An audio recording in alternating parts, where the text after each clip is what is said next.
નમસ્કાર વાલા વિદ્યાર્થી મિત્રો, હું પરમાર સર આપનું સ્વાગત કરું છું નીટ ફિઝિક્સ લાસ્ટ મિનિટ રિવિઝનની બેચની અંદર. આજે આપણે ટોપિક નંબર 3 ની વાત કરવી છે. ટોપિક નંબર 3 જે છે ગતિના નિયમો એટલે કે લોઝ ઓફ મોશન. ક્લાસ 11 ની અંદર ચેપ્ટર નંબર 5 તરીકે આવે છે. ઓલરેડી આપણે ચેપ્ટર નંબર 2, 3 અને 4 એટલે કે 11 ક્લાસના ચેપ્ટર 2, 3, 4 એટલે કે આપણા ટોપિક 1 અને 2 પૂર્ણ કર્યા. આજે આપણે ટોપિક 3 ગતિના નિયમો અને એની અંદર જે છે સબ ટોપિક ન્યૂટનનો પહેલો, બીજો અને ત્રીજા નિયમની ડિસ્કસ કરવી છે. તો સૌપ્રથમ આપણે પ્રથમ નિયમ ઉપર વાત કરીએ. તો ન્યૂટનનો પ્રથમ નિયમ છે શું? તો સાવ સિમ્પલ નિયમ છે કે પદાર્થ પોતાની સ્થિતિ, એટલે હું અહીંયા ઊભો છું અને સ્થિતિ કહેવાય. વી વેગથી દોડું છું એ પોતાની સ્થિતિ કહેવાય. પદાર્થ પોતાની સ્થિતિ જાતે બદલી શકતો નથી. સર આવું તમે ક્યારે જોયું જ નથી. તમે જે નિયમ કહો છો એવું ક્યાંય લખ્યું નથી. કાંઈ વાંધો નહીં, સમજો. પદાર્થ પોતાના દળના લીધે, ખાસ યાદ રાખજો, અહીંયા લખીએ આપણે પદાર્થ પોતાની અવસ્થા લખીએ તો પણ હાલે, અથવા તો લખીએ સ્થિતિ. સ્થિતિ ક્યારેય જાતે બદલી શકતો નથી. પણ કોના લીધે? આનો પ્રશ્ન કોના લીધે જાતે બદલી શકતો નથી? તો કે દળના લીધે. કોના લીધે બાળકો? તો દળના લીધે. એટલે આ દળ જે છે ને એને જડત્વ કહેવાય. જડત્વ ને દળ કહેવાય. ખ્યાલ આવ્યો? જડ એટલે શું? તો કે જડ જેવો છે, એમાં કઈ ફેરફાર થાય નહીં. એટલે પદાર્થ પોતાના દળના લીધે પોતાની સ્થિતિ જે છે બદલતો નથી. એટલે કે સર સ્થિતિ એટલે શું સમજીએ. તો સ્થિતિ એટલે બે અવસ્થા વિચારીએ, બે સ્થિતિ વિચારીએ આપણે કે પદાર્થ પોતે સ્થિર છે અથવા તો પદાર્થ જે છે એ અચળ વેગથી, વી બરાબર અચળ વેગથી ગતિ કરે છે. તો બે સ્થિતિ વિચારીએ આપણે. તો પદાર્થ સ્થિર હોય તો પદાર્થ સ્થિર જ રહેશે, અને પદાર્થ વી વેગથી અચળ વેગથી ગતિ કરતો હોય તો અચળ વેગી ગતિ ચાલુ રાખશે. ક્યાં સુધી? કે જ્યાં સુધી એના ઉપર નેટ એક્સટર્નલ ફોર્સ એટલે કે પરિણામી, ચોખ્ખું પરિણામી બાહ્ય બળ ન લાગે. જ્યારે કોઈ પદાર્થ ઉપર પરિણામી બાહ્ય બળ ન લાગે ત્યાં સુધી પદાર્થ પોતાની સ્થિતિ જાતે બદલી શકતો નથી. પણ કોના લીધે આવું થાય છે? તો કે પદાર્થના પોતાના દળના કારણે આવું થાય છે. એટલા માટે આને જડત્વનો નિયમ પણ કહેવામાં આવે છે. ટોટલ જડત્વ 3 પ્રકાર છે. સ્થિત જડત્વ એટલે શું? પદાર્થ સ્થિર હોય અને અચાનક એને ગતિમાં લાવવામાં આવે. પદાર્થ ગતિક જડત્વ એટલે શું? પદાર્થ પોતે ગતિમાં હોય. માની લો આપણે ટ્રાવેલિંગ કરતા હોઈએ અથવા તો ટ્રેનમાં આપણે મુસાફરી કરીએ છીએ, અચાનક એવું થયું કે આપણે ટ્રેનથી ઉતરી જવું છે. તો જેવા તમે પોતે ગતિમાં છો, ટ્રેનથી ઉતરશો એટલે ગથોલિયા ખાઈ જાવ કે નહીં, એને ગતિક જડત્વ કહેવાય. સ્પર્શક જડત્વ એટલે શું? માની લો સાયકલના ટાયરમાં ગારો ચોટ્યો છે અને ગારો કાઢવો છે તમારે, અથવા તો તમે ઊંધી સાયકલ કરી અને પેડલ ફેરવો એટલે ગારો કઈ દિશામાં ઉડે? તો ગારો જે છે એ સ્પર્શક મીન્સ જે ઉડે એને સ્પર્શક જડત્વ કહેવાય. તો આ બધા નિયમો જે છે ન્યૂટનના પહેલા નિયમની અંદર આવશે. કદાચ તમને આના થિયરીના એમસીક્યુ પૂછી શકે એટલે થોડાક આપણે ડિટેલમાં સમજ્યા. હવે આપણે વાત કરીશું ન્યૂટનનો બીજો નિયમ. આમાં સાથે સાથે એક તમને લિમિટેશન સમજાવી દઉં. ક્યારેક ક્યારેક આવું પણ પૂછાય કે ન્યૂટનનો જે પહેલો નિયમ જે છે એની મર્યાદા શું છે? સર આવું તમે ક્યારે નથી ભણ્યા. મર્યાદા શું વળી? તો કે આપણે એવી વાત કરી કે કોઈ પદાર્થની સ્થિતિ બદલવા માટે પરિણામી બાહ્ય બળ આપવું જરૂરી છે. પણ કેટલું? બરાબર છે. કેવો મસ્ત પ્રશ્ન છે. કેટલું? એનું માપ કઈ ખરું?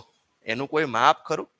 કે ભાઈ માની લ્યો આ ટ્રક છે અથવા તો ટ્રકની જગ્યાએ અહીંયા આગળ સાયકલ છે, તો બંનેને જે પરિણામી બાહ્ય બળ આપો એ શું સરખું હશે? નહીં. એનો મતલબ કે અહીંયા આગળ ન્યૂટનનો પહેલો નિયમ જે છે એ તમને આપે છે ખરું ભાઈ પરિણામી બાહ્ય બળ દ્વારા સ્થિતિ ચેન્જ કરી શકાય, પણ કેટલા માપમાં?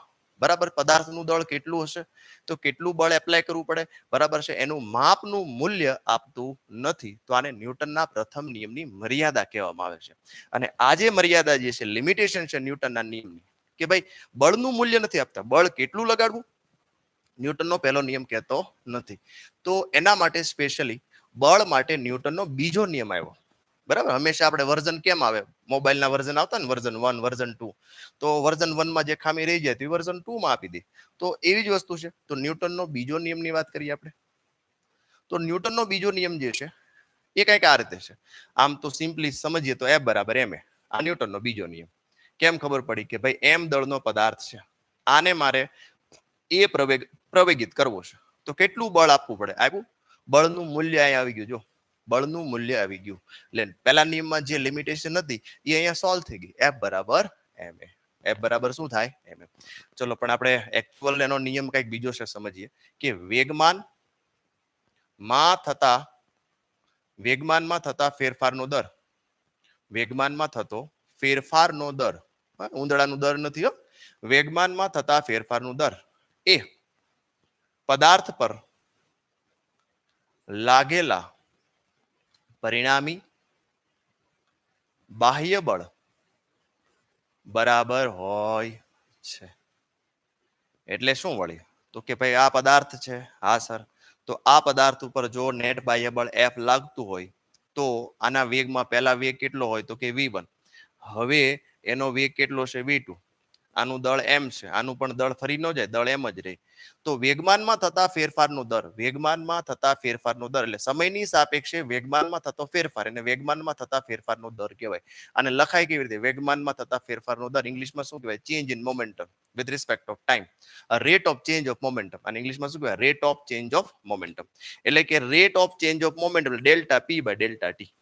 આને કહેવાય delta P by rate of change of momentum, તો વેગમાનમાં થતા ફેરફારનો દર. કોના બરાબર છે? પરિણામી બાહ્ય બળ F બરાબર છે. તો ફોર્મ્યુલા થઈ ગયું. આને ન્યૂટનનો બીજો નિયમ કહેવાય. અને જો આ સમીકરણ જે છે એને તમે લિમિટ લઈ લો, આ સરેરાશ બળ થઈ ગયું. Limit delta T tense two 0, delta પી ના છેદમાં ડેલ્ટા ટી. તો શું થઈ જાય? તો કે સર ડીપી બાય ડીટી થઈ જાય. શું થાય? DP by DT. એમાં પણ જો આપણે વેગમાન, હવે વેગમાન નામની ભૌતિક રાશિ આઈ થિંક તમે ભણેલા જ છો, નથી ભણેલા તો સમજાવી દઉં. વેગમાન એટલે શું? તો કે વેગથી કંઈક વધારે આપતી ભૌતિક રાશિને વેગમાન કહેવાય.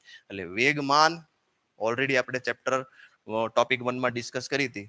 માસ મલ્ટીપ્લાય વેલોસિટી, વેગથી કંઈક વધારે આપતી ભૌતિક રાશિને વેગમાન કહેવાય. એટલે ફોર્મ્યુલા છે P બરાબર mv. યાદ રાખશો, P બરાબર mv. તો P બરાબર mv લખીએ અહીંયા આગળ. તો F બરાબર શું થાય મિત્રો? તો d બાય dt mv, અને F is equal two m ને કોમન કરી લઈએ dv બાય dt. અને તમને ખબર છે વેગનું સમયની સાપેક્ષે વિકલન કરો, શું મળે? પ્રવેગ મળે છે. તો ફોર્મ્યુલા શું મળ્યું? F બરાબર m લ્યો. તો તમને ખબર જ પહેલા લખ્યું હતું F બરાબર શું થાય? ઇંક પૂરી લઈએ સાથે સાથે. F ઇઝ ઇક્વલ ટુ પહેલા જ લખ્યું હતું આપણે. શું લખ્યું હતું બાળકો? તો કે F is equal two ma. બરાબર. તો આના બે ફોર્મ્યુલા. કેટલા? બે. કયા કયા? તો કે F is equal to delta P by delta T. હું તમને અહીંયા માર્ક કરી આપું છું, જે તમારે નોટ કરવા જોઈએ. એકા લખી દઈએ બાજુમાં. F is equal to delta P by delta T. અથવા તો આમ પણ યાદ રાખી શકો. ઓકે, બે ફોર્મ્યુલા યાદ રાખ્યા. હા, બીજું એક આ P બરાબર mv યાદ રાખો, અને સાથે સાથે F બરાબર ma. આ ચારેક ફોર્મ્યુલા આમાં યાદ રાખવા જોઈએ, કારણ કે આના એક્ઝામ્પલ MCQ પણ અવારનવાર લગભગ પૂછાતા હોય છે. થોડાક ડિસ્કસ કરીશું, ચિંતા નહીં કરતા. F બરાબર ma, F બરાબર dp બાય dt. આનો મતલબ શું થયો? કે જો વેગમાનનું સમયની સાપેક્ષે વિકલન કરીએ તો બળ મળે. વેગમાનનું સમયની સાપેક્ષે વિકલન કરતા શું મળે? બળ મળશે. ચલો આગળ લઈએ. ત્યારબાદ હવે બીજી એક ભૌતિક રાશિ છે, બળનો આઘાત. સમજીએ, બળનો આઘાતની વાત કરી છે બાળકો.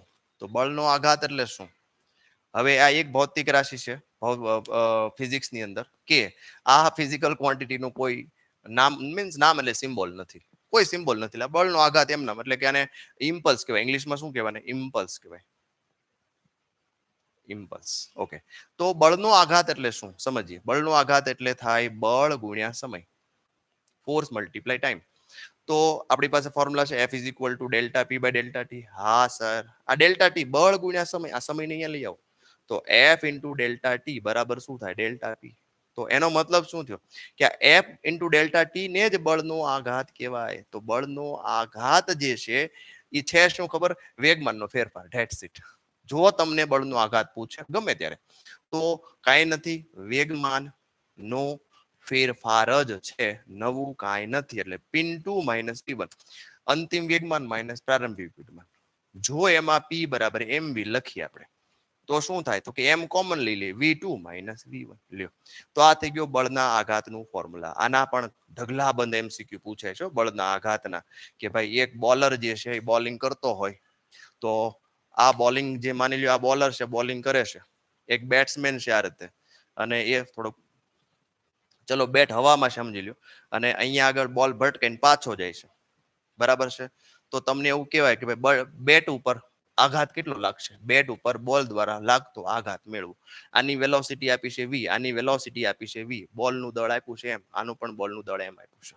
તો શું કરવાનું, તો કે આ જે છે આ શરૂઆત કરીએ એટલે v1, આ અંતિમ છે એટલે v2, પણ બંને હરખા જ છે બાય ડિફોલ્ટ, બંનેના વેગ માની લો સરખા આપેલા હોય, બરાબર છે. તો આમાં વેલ્યુ મૂકવાની, ખાલી બોલનું દળ m છે, વેલોસિટી 2 કેટલી બાળકો, તો કે ધન x દિશામાં છે એટલે vm નામ લખો, માઇનસ m નામ, વેલોસિટી 1 તો કે ઋણ x દિશામાં માઇનસ v લખો, માઇનસ માઇનસ v શું થશે, પ્લસ થઈ જાય, તો ફાઇનલી શું થઈ જાય, m v2v. લ્યો આ ફોર્મ્યુલા થઈ ગયું, m મલ્ટીપ્લાય 2v. તો જો આવા પ્રકારનો MCQ પૂછાય તો ખાલી આ ડાયરેક્ટ સૂત્ર યાદ હોય ને 2mv, શું થાય, તો કે 2 ગણું વેગમાન થઈ જાય, કેટલું થાય, 2 ગણું વેગમાન, 2mv. તો આ પ્રકારના MCQ તમને પૂછાતા હોય છે. તો બળના આઘાતનું ફોર્મ્યુલા પણ આપણે ટપકાવી દઈએ, f into delta T is equal to delta પી. ચલો એટલું સમજ્યા પછી નોટ કરવાને, ઓકે. આ નોટ થઈ ગયા હોય પછી આગળ લઈએ આપણે. હવે વેગમાનમાં બીજા નિયમની અંદર આગળ જોઈએ તો તમને વેગમાનનો સંરક્ષણના નિયમ ઉપરના એક્ઝામ્પલ પણ અવારનવાર પૂછાતો હોય છે, તો એ પણ ડિસ્કસ કરી લઈએ. વેગમાનના સંરક્ષણનો નિયમ બહુ મજા આવે એવો છે, વેગમાનનો સંરક્ષણનો નિયમ. સંરક્ષણ એટલે શું થાય ખબર, સંરક્ષણ એટલે એની રક્ષા થતી હોય, એટલે પહેલા અને પછી એની વેલ્યુ અચળ રહેતી હોય એને સંરક્ષણ થયું કહેવાય, પહેલા અને પછી, બરાબર છે, એની રક્ષા થતી હોય. આમ હાવ સિમ્પલી સમજાવું તમને કે પહેલા અને પછી જેની વેલ્યુ અચળ રહેતી હોય એનું સંરક્ષણ થાય. તો કોનું સંરક્ષણ થાય, તો કે વેગમાનનું. તો કે પહેલા વેગમાન અને પછી વેગમાન ની કિંમત કેવી રહેવી જોઈએ, સમાન રહેવી જોઈએ. તો આમાં બે પ્રકારના કેસ ખાસ કરીને પૂછાતા હોય છે, એક બોમ્બ વાળા દાખલા પૂછાય અને એક પૂછાય બુલેટ અને રાઇફલ. આ બે પ્રકારના દાખલા પૂછાય. તો બોમ્બ વાળો પહેલા સમજી લઈએ કે ધારો કે આ બોમ્બ જે છે પહેલા સ્થિર છે, પહેલા આ પહેલાની સ્થિતિ છે બાળકો. તો પહેલા બોમ્બનું દળ m છે, પહેલા કેવો છે તો કે સ્થિર અવસ્થામાં છે. તો સ્થિર અવસ્થામાં હોય તો બોમ્બનો વેગમાન શું થાય, બોમ્બનો વેગ શું થાય, 0 હોય. હું ઊભો છું તો મારો વેગ, હું હાલતો નથી, વેગ હું 0 થાય. તો વેગ 0, તો આનું વેગમાન પણ શું થાય બાળકો, 0. તો આપણે લખીએ પહેલા નું વેગમાન કોનું, તો કે બોમ્બ ફૂટ્યા પહેલા નું વેગમાન, બોમ્બ ફૂટ્યા પહેલાનું વેગમાન કેટલું છે, 0. હાલો હવે તો કે બોમ્બ ફૂટે ને એટલે શું થાય ખબર છે, બોમ્બ ફૂટે એટલે એના ફ્રેગમેન્ટ્સ જે છે અલગ અલગ દિશામાં, ઘણા બધા ફ્રેગમેન્ટ્સ હોઈ શકે આપણે. તો આ દિશા આ રીતે જતી હોય, આપણે એમ સમજીએ ભાઈ આમાં ટોટલ 5 ફ્રેગમેન્ટ બન્યા. તો આનું દળ અલગ હોય m1, આનું દળ અલગ હોય m2, આનું m3 હોય, આનું m4 હોય, આનું m5 હોય, બરાબર છે. આનું v1 હોય, આનું વેલોસિટી v2 હોય, આનું વેલોસિટી 3 હોય, આની વેલોસિટી 4 હોય અને વેલોસિટી શું હોય એની 5 હોય. તો બધા અલગ અલગ છે. આ બંનેનો ગુણાકાર કરો એટલે વેગમાન થઈ ગયું p1, આ બેનો ગુણાકાર એટલે વેગમાન થઈ ગયું. વેલોસિટી ડિરેક્શનમાં જ વેગમાન હોય, યાદ રાખજો. તો આ વેગમાન p થઈ ગયું, આનો વેગમાન p4 થઈ ગયું, આનું વેગમાન p5 થઈ ગયું. જ્યારે તમે આ બધા ટુકડાના વેગમાનનો સરવાળો કરો ત્યારે તમને સદિશ સરવાળો હંમેશા 0 મળશે, અથવા તો જે પહેલા હશે ને એટલું જ મળશે. પહેલા કેટલું હતું, 0, બરાબર છે. પહેલા કેટલું હતું, 0. તો બોમ્બ ફૂટ્યા પહેલાનું વેગમાન અને બોમ્બ ફૂટ્યા પછીનું વેગમાન, બોમ્બ ફૂટ્યા પછીનું વેગમાન હંમેશા કેવું રહે, સરખું રહેતું, તો જ એને સંરક્ષણ થયું કહેવાય. તો એનો મતલબ આપણે લખીએ કે આનો લખીએ તો p1 પ્લસ p2, આ દાખલા પૂછાય છે, ખાલી બે કિંમત મૂકવાની, p3 માની લો p4, 4 ટુકડા લીધા આપણે, બરાબર છે. તો બસ આમાં વેલ્યુ મૂકો, 0 બરાબર શું થાય, તો કે m1 v1 m2 v2. 4 ટુકડા સુધી તો નથી પૂછાતું, માત્ર 2 ટુકડા સુધી પૂછાય. કેટલા ટુકડા સુધી પૂછાય, ખાલી 2 ટુકડા સુધી. બહુ ઈઝી, ખાલી વેલ્યુ મૂકો, આન્સર લઈ આવો. ચલો ક્લિયર. આ બોમ્બનો એક્ઝામ્પલ. બુલેટ રાઇફલ જે છે એ કેસ કેવો છે, તો રાઇફલ છોડ્યા પહેલા બુલેટ અંદર હશે, તો આનું ટોટલ વેગમાન શું થઈ ગયો, 0, બરાબર છે. રાઇફલ છોડ્યા પહેલા વેગમાન કેટલો છે, 0. હવે તો કે રાઇફલ છૂટ્યા પછી, રાઇફલ છૂટ્યા પછી તો આનું દળ m હોય, આનું દળ v હોય, સ્મોલ m, આનું દળ m હોય, તો આ v કેપિટલ આ બાજુ જતો. તો રાઇફલ છૂટ્યા પહેલા એ લખીએ પહેલા વેગમાન કેટલું છે બાળકો, 0. પછી તો કે પછી વેગમાન, સાંભળજો, પછી વેગમાન તો કે આનું વેગમાન ટોટલ કેટલું થાય, તો કે આનું વેગમાન થાય mv, બરાબર mv બરાબર. હવે આનું વેગમાન શું થાય પ્લસ કરીને mv એ માઇનસ કરી નાખો કઈ વાંધો નહીં. શું કરી દો કારણ કે આ ઊંધી ડિરેક્શનમાં છે, ડિરેક્શનમાં લખવું હોય તો માઇનસ કરી શકો અથવા તો પ્લસ કરો મેગ્નિટ્યુડમાં લખવું હોય તો બરાબર છે. તો બસ આમાં ખાલી કિંમતો મૂકો ને આન્સર લાવો. તો આના પણ અવારનવાર એમસીક્યુ તમે જોશો નીટના જૂના પેપર્સની અંદર 100% આવા એમસીક્યુ પૂછાય છે બરાબર. તો આ છે વેગમાનના સંરક્ષણનો નિયમ. નોટ કરો આને પણ. ચલો વેગમાનના સંરક્ષણના નિયમ પછી ખાસ કરીને બળનો આઘાત એના દાખલા 100% પૂછાતા હોય છે. બળના આઘાતના થોડા ડિસ્કસ કરીએ બળના આઘાત વિશે બરાબર છે. તો બળનો આઘાત જે છે એના દાખલા પૂછાય કે ધારો કે આ રીતે એક દીવાર છે, જો અંબુજા સિમેન્ટ से बनी है टूटेगी नहीं, તો આ રીતે અહીંયા ભટકાઈને અહીંયા પાછો આવે છે. તો એનો મતલબ કે તમને એવું કહે છે કે ભાઈ આ એંગલ જે છે એ 30 નો હોય, આ એંગલ પણ 30 નો હોય ધારો કે, તો ટોટલ વેગમાન મેળવો. મતલબ દિવાલ ઉપર મળતો બળનો આઘાત મેળવો, વેગમાન નહીં, દિવાલ ઉપર મળતો બળનો આઘાત મેળવો, આવો પ્રશ્ન છે. આનું દળ એમ છે, આનું દળ એમ છે. તો શું કરવાનું? તો કે સર આ વેગમાન છે, હા P1, આ વેગમાન અંદર જાય છે P2. ઓકે, તો આના બે ઘટકો લઈ લ્યો. આ 30 છે બરાબર છે, જો આ n એટલે આ 30 થાય, હા સર. તો આ 30 થાય તો આ શું થાય P1 cos 30 થાય. આ શું થાય તો કે P1 sin 30 થાય. હાલો રેડી. આના પણ બે ઘટકો લઈ લે. પિન2 છે ને, આ પિન2 ભાઈ આના પણ બે ઘટકો લઈ લઈએ. તો આ 30 છે, તો થીટા સાથે કોણ હોય cos હોય, તો આ શું થાય P2 cos 30 અને અહીંયા શું થશે P2 sin 30. હવે બળનો આઘાત શું કહે છે તમને? તો કે આમાં બે લેવા પડશે, x એક્સિસ અને y એક્સિસ લેવા પડશે. શું લેવા પડશે? x એક્સિસ અને y એક્સિસ. તો બળનો આઘાતનો મતલબ મિત્રો શું થાય તો કે ભાઈ વેગમાનનો ફેરફાર ડેલ્ટા p એટલે P2 માઇનસ P1. ખાલી એટલું જ કરવાનું છે. તો આપણે આમાં x ઘટક માટે લઈએ બરાબર P2. તો x ઘટક કોણ છે અહીંયા આગળ જોવું જોઈએ, કઈ હોરિઝોન્ટલ દિશામાં છે નહીં, પહેલા P2 લેવું છે. P2 એટલે આ, એટલે આપણે લખશું minus P2 sin 30 minus as it is. હવે P1 લખો છે, P1 તો કે ધન x દિશામાં, એમ નામ લખો P1 sin 30. ધારો કે તમને એવું કીધું હોય કે ભાઈ વેગ હરખા છે, વેગ હરખા દળ ખરા, તો વેગમાન P1 બરાબર પણ શું થાય બચ્ચો P2 થશે.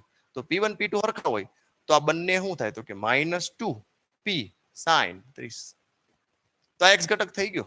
પછી તમને આપ્યું હોય અહીંયા p બરાબર mv લઈ લ્યો, ધારો કે દળ આપ્યું હોય, વેગ આપ્યું હોય, કિંમત મૂકો, આન્સર લાવો. આ જ રીતે y ઘટક જોઈતો છે બરાબર છે. તો y ઘટક કેમ મેળવાય તો કે ડેલ્ટા p. y ઘટક જોવું જોઈએ P2 માઇનસ P1. P2 કેટલો છે જો P2 એટલે ફાઇનલ, તો P2 y ઘટક P2 જોવું જોઈએ cos 30. પણ ક્યાં જાય છે બાળકો? નીચે જાય, એટલે આપણે માઇનસ લખવું પડે. ત્યારબાદ ઓલરેડી માઇનસ છે. P1 ક્યાં જાય છે? એ પણ નીચે આવે છે, તો એને માઇનસ લખવું પડશે, માઇનસ P1 cos 30. તો minus P2 cos 30 minus minus plus P1 cos 30. અને જો P1 અને P2 સમાન હોય તો બે કેન્સલ ને આન્સર શું હોય 0. તો એનો મતલબ કે આનો પરિણામી બળનો આઘાત જે છે, બળનો આઘાત જે છે એ તમને શું મળે તો કે એટલું જ મળે આ. એટલે આમ લખી શકાય કે ભાઈ માઇનસ 2mv sin 30 આ x ઘટક અને y ઘટક શું મળ્યો 0. જો કંઈક મળે તો પછી તમારે આનો વર્ગમૂળની અંદર x² + y² આ રીતે તમે કિંમત મેળવી શકો. તો આ જે એક્ઝામ્પલ શીખવાડ્યો એ ખાસ કરીને કરી લેજો, કારણ કે આ બળના આઘાત ઉપર એક્ઝામ્પલ છે. નોટ કરો. હજી એક બળના આઘાતનો જે છે મને એક એક્ઝામ્પલ યાદ આવ્યો છે, એ પણ ડિસ્કસ કરી લઈએ. ધારો કે તમને અહીંયા સમય આપ્યો છે અને આ બળ આપ્યું છે, તો તમને એક ડાયાગ્રામ આપ્યો છે આ રીતે, સિમ્પલ આવો ડાયાગ્રામ આપ્યો છે, અને આ તમને આપ્યું છે માની લ્યો કે ભાઈ આ મેક્સિમમ બળ જે છે એ 50 ન્યૂટન આપ્યું છે, અને અહીંથી આ જે છે એ સમય આપ્યો છે 30 સેકન્ડ. તમને એવું કહે છે બળનો આઘાત મેળવો. શું મેળવો? બળનો આઘાત. એટલે બળનો આઘાત એટલે થાય શું તો કે F × ડેલ્ટા T થાય.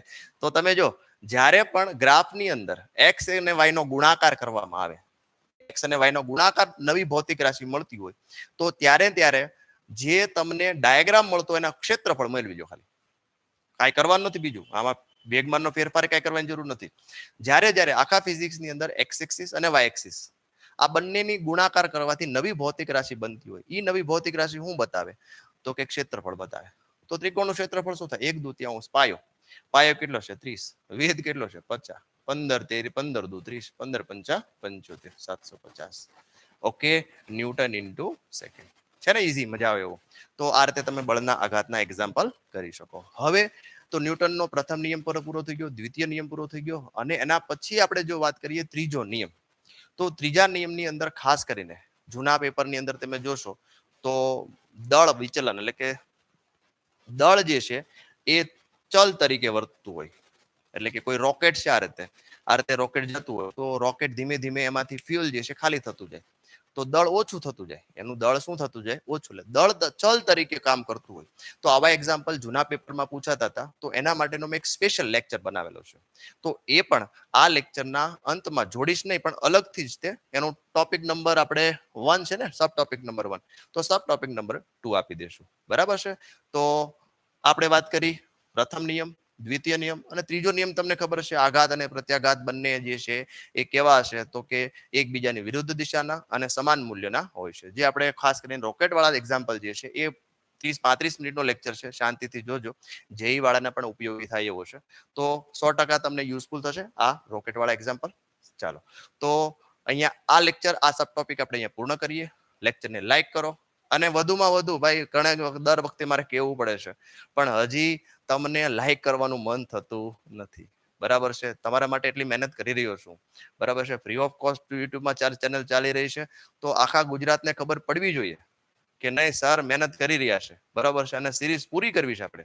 બરાબર, અધવચ્ચે નથી મૂકવાની, સિરીઝ પૂરી કરવી છે, એક લાઈક તો કરવી જ પડે. બરાબર છે, અને તમારા જેટલા ગ્રુપ્સ હોય એની અંદર 11 સાયન્સના 12 સાયન્સના બાળકો હોય ન હોય, તમારી પાસે વોટ્સએપના જેટલા, માની લો મારી પાસે 10 ગ્રુપ છે, તો ભાઈ શેર કરતા થાય શું તમને. બરાબર છે, આપણે આંગળી ચીંધ્યાનું પૂન મળશે.